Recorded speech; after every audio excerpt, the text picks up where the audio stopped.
बिस्मिल्लाहिर्रहमानिर्रहीम। पुराम ਤੁਹਾਡੀ ਗੱਲ ਦੇ ਨਾਲ ਮੈਂ ਜਹਾਂਗੀਰ ਮਿਨਾਸ ਤੇ ਅੱਜ ਤੁਹਾਡੇ ਨਾਲ ਗੱਲ ਕਰਾਂਗੇ इमरान खान ਦੀ ਕੇਸ ਦੀ। ਲਓ ਜਨਾਬ, ਸਾਈਫਰ ਕੇਸ ਵਿੱਚ इमरान खान और शाह महमूद कुरैशी ਨੂੰ 10-10 ਸਾਲ ਕੈਦ ਦੀ ਸਜ਼ਾ ਸੁਣਾ ਦਿੱਤੀ ਗਈ ਔਰ ਇਹ ਜਿਹੜੀ 10 ਸਾਲ ਕੈਦ ਦੀ ਸਜ਼ਾ ਹੈ ਇਹ ਜਨਾਬ ਬਾमुशक्कत है और बामुशक्कत सजा ਜਿਹੜੀ ਹੁੰਦੀ ਹੈ ਉਹ ਅਗਰ 10 ਸਾਲ ਦੀ ਸੁਣਾਈ ਜਾਏ ਨੇ ਤੇ ਉਹ ਜਨਾਬ ਹਾਫ ਹੋ ਕੇ 5 ਸਾਲ ਵਿੱਚ ਪੂਰੀ ਹੋ ਜਾਂਦੀ ਹੈ। लेकिन एक केस बड़ा खतरनाक केस सी, ये रियासती बका का केस सी और इस केस नू अंडर एस्टीमेट कर गए कप्तान इमरान खान और शाह महमूद कुरैशी। लेकिन जनाब हुण जिहड़े बयानात ये कलम बंद होए, अज जिहड़ी कल रात की समात चली, राती को 11:15 बजे तक चली और जिहड़े जज सन ऑफिशियल सीक्रेट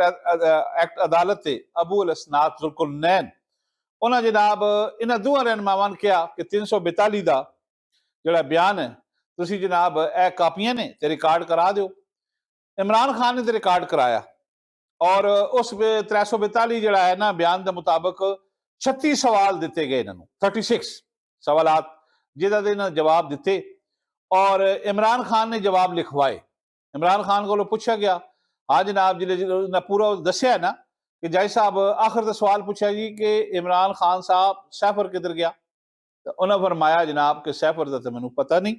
ਉਹਦੀ वजह की है कि वज़ीर आज़म हाउस की सिक्योरिटी मेरे को ना सी, ना ही मैं उसका जिम्मेदार हाँ सिक्योरिटी का। लिहाजा इमरान खान साहब मुस्कराते रहे और जज साहब ने जनाब जो सवालनामा उन्होंने दिता वो जवाबात तो मुतमिन नहीं होए। लिहाजा ये जनाब बानी पीटीआई ने जो जवाब दिते उस तो बाद शाह महमूद कुरैशी साहब को बुलाया ही नहीं गया क्योंकि इसका तंजिया किस्म के जवाबात सन जोड़े इमरान खान दिते। उस तो बाद जज साहब ने जनाब सजा सुना दी थी 10 साल कैद बामुशक्कत और इमरान खान का तो चलो थोड़ा मोराल हाई सी, लेकिन शाह महमूद कुरैशी साहब रौला पाता कि जनाब मेरा जज साहब बयान रिकॉर्ड ही नहीं होया, मेरी तो गल ही वारी नहीं आई, मेरे को भी कोई पूछो गल। लेकिन जज साहब फिर सजा सुना के उठ के चले गए और ए जनाब जो साइफर केस है ये हुण ज़ाहिर जो इमरान खान के वकला ने वो ये गल कर रहे हैं कि असं जनाब हाई कोर्ट जावांगे और सुप्रीम कोर्ट साढ़े को अगे बड़े अजे प्लेटफार्म मौजूद ने। लेकिन ये जनाब कोई गैर मामूली केस सी, ये तोशाखाना या होर किस्म का यह केस ना सी कि जनाब ये कोई झोल होंदा, ये कोई वकला बहस कर दे और ये जनाब कोई मुलजम नूं छूट दी जाती या कोई उन्होंने थोड़ा बहुत रिलैक्स होंगे, क्योंकि ये जनाब स्टेट के राज का केस है और ये जोड़े आईनी माहरीन उन्होंने कहना है कि जनाब ये उम्र कैद और सजाए मौत भी हो सकती है। लिहाजा पीटीआई के जो हिंग धड़ा वकला का उन्होंने जी मेरी गलबात हुई वो जनाब थोड़े जे हौसले भी खुश भी कि यह जनाब सजा कम है, यानी 10 साल कैद बामुशक्कत जी सजा होंगी वो हाफ हो जाती, ये 5 साल हो जाएगी।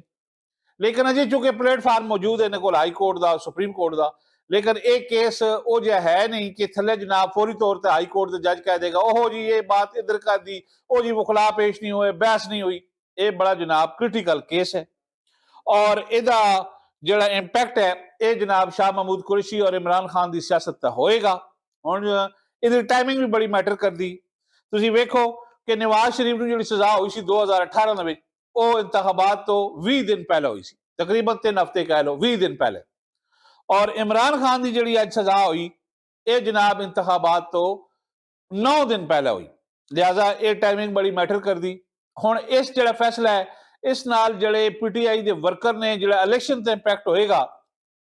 वो जनाब ये होएगा कि एक होंदा है पॉपुलर वोटर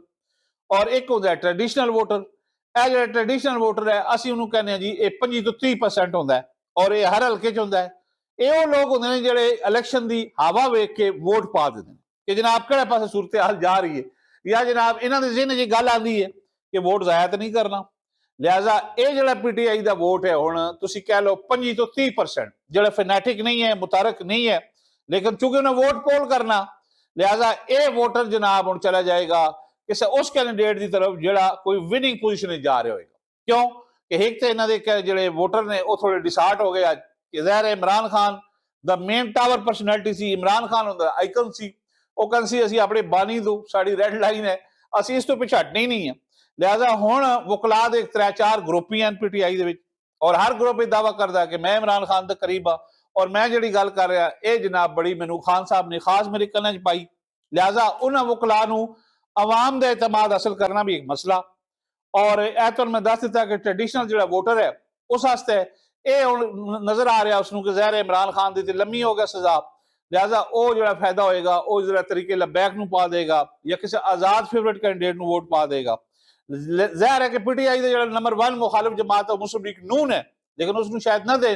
और किसी ऐसी जमात को पा दें जिथे उन्होंने तशफी हो जाए। ए जनाब तुहाडे नाल गलबात करनी सी, साडे चैनल M2M ਨੂੰ ਸਬਸਕ੍ਰਾਈਬ ਕਰ ਦਿਓ